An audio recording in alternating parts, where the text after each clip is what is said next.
Dictation will start abruptly after 5 seconds.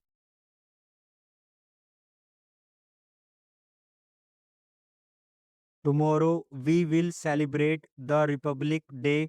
On this auspicious occasion, I am happy to greet you all, my fellow citizens, at home and abroad, and convey to you my good wishes.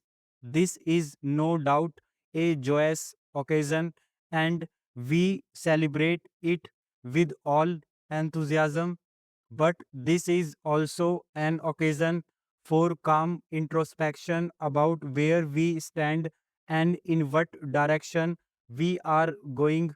A few years back, our country was suffering from a deficit in food grains, and some people abroad had written us off as a country which could not be saved.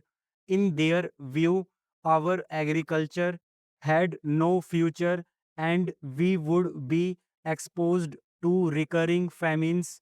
These prophets of gloom had reckoned without our untiring Kisan, and they have been proved false.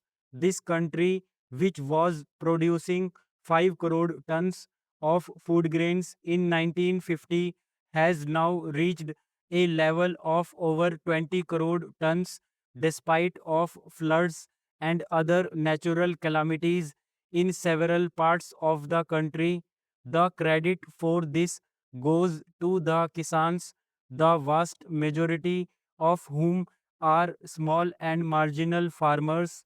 The developmental efforts over the last 30 years, which have been channelized by successive 5-year plans, have resulted in the execution of many major, medium, and minor irrigation projects all over the country. The assured water supply from these projects, as well as production of fertilizers, pesticides, and high yielding strains, have all aided the Kisan in ushering in an era of plenty. Because of the record output of food grains and industrial raw materials, we have been able to achieve a measure of price stability and contain inflation. Food sufficiency is among the major factors that have helped the country to sustain and strengthen its political and economic independence. We cannot, however, afford to be complacent. In the coming years, we will have to place agriculture on a sounder and more viable base.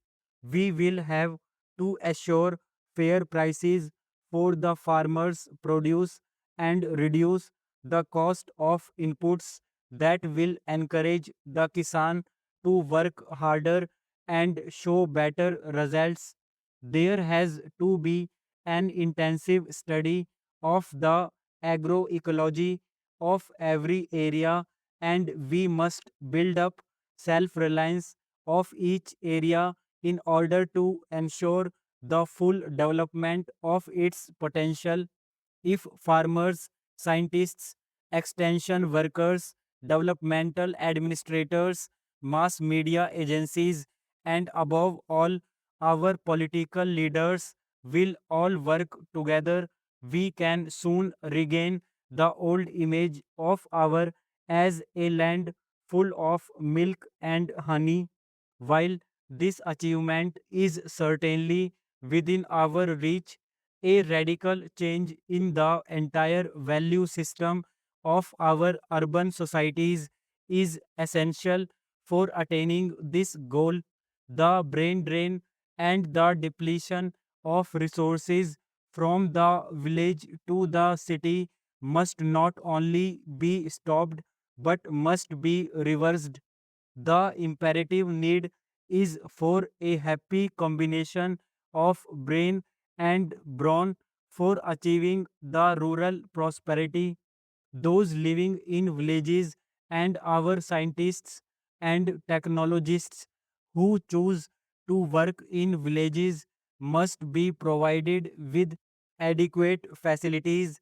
The basic minimum needs of the rural people must be fulfilled without further delay.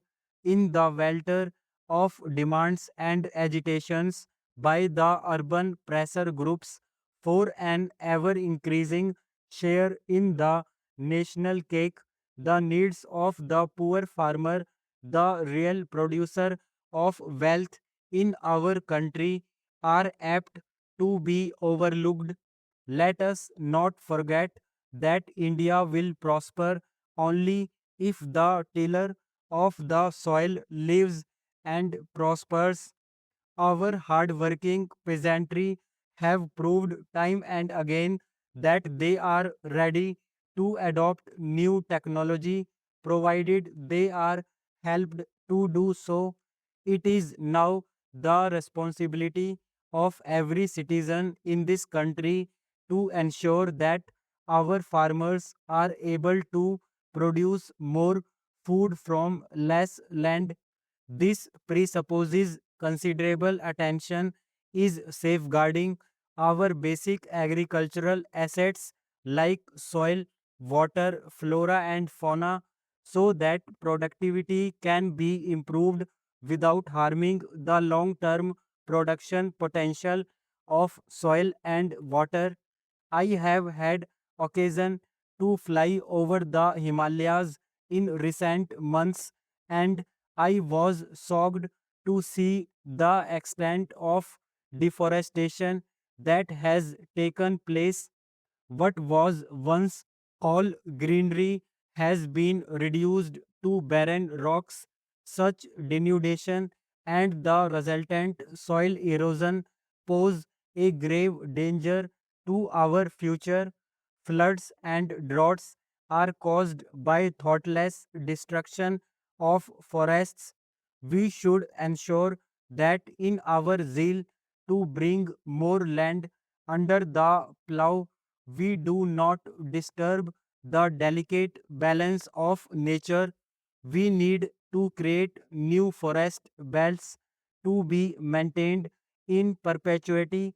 I am happy that the state governments are now imposing restrictions on the felling of trees and preventing further denudation of forest areas. But this is largely a matter for community involvement and initiative, and I hope our people, particularly in the rural areas, will take up this work in right earnest. If today many people still go without enough food, it is not because of lack of food, but rather because of lack of purchasing power. Hence, our agricultural plans will have to aim at generating more and more employment in the rural areas in addition to providing food for our growing population.